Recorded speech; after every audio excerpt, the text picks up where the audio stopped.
Hello, Tansuir here, and today I'm on YouTube to talk about the zippers. I am currently working on like a bit of a commission. I do tailoring and repairs for the people in my home village as like a side thing to the cosplay and sewing that I do. And right now I'm working on a quilted puffer jacket for a gentleman, and his zipper doesn't work, so I'm changing out his zipper. And in doing so, I thought, you know, if you're getting into sewing or cosplay and stuff like that, or if you've just found clothing construction interesting, you've probably thought a little bit about zippers, or maybe you'd like to know more. So I'm going to show you a few different ones and talk about the differences and whatnot, and you know, hopefully you find it interesting, maybe learn something, maybe not. Either way, I'll thank you for the company. So we'll start with the most basic of zippers.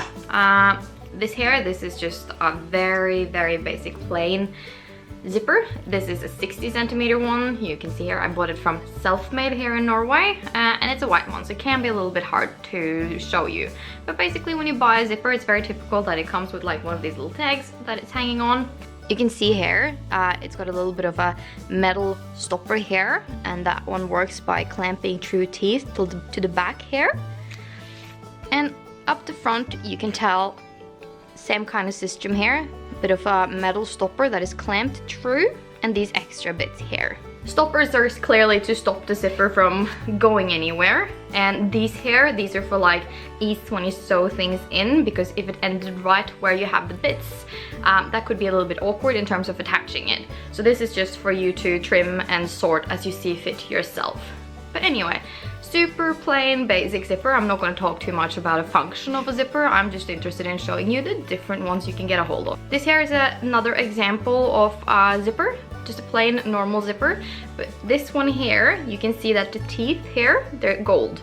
They're metal. So unlike this one, where the teeth are plastic, this one here, very pretty, different look, but it can be a little bit more tricky to work with. And these metal zippers are more likely to break your sewing machine needles than these plastic zippers are. They're also easier to cut through than the metal teeth are.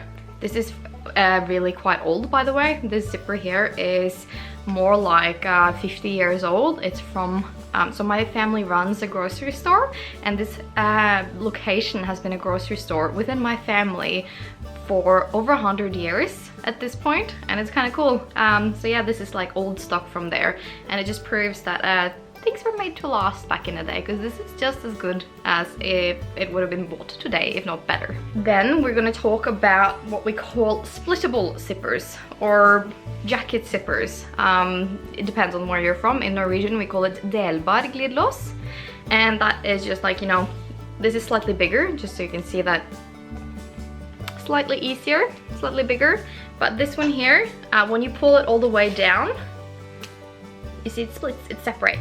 And that's so that you can put it on like a jacket or from the back, and then like zip it up. So you would insert it back in and pull it up. So these jacket zippers, they're great. Good for cosplay, good for jackets, for any other purpose. So you might need a splittable one, like for a shoe cover, for instance. So splittable zippers are great.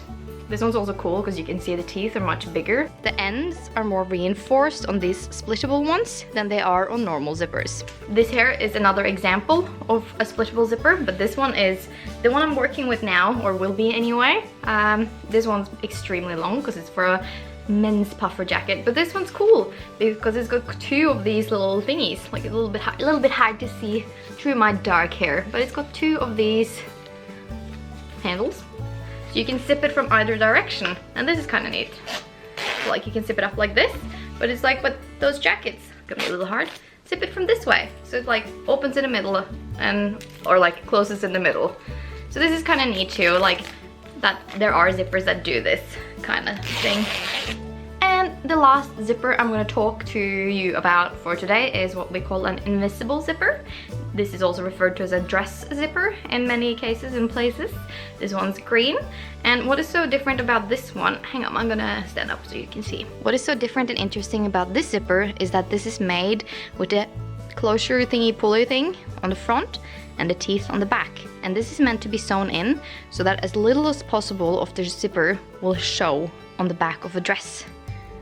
So this one's quite neat too, and I really recommend these for dressmaking, and they're great for cosplay where you don't want things to show.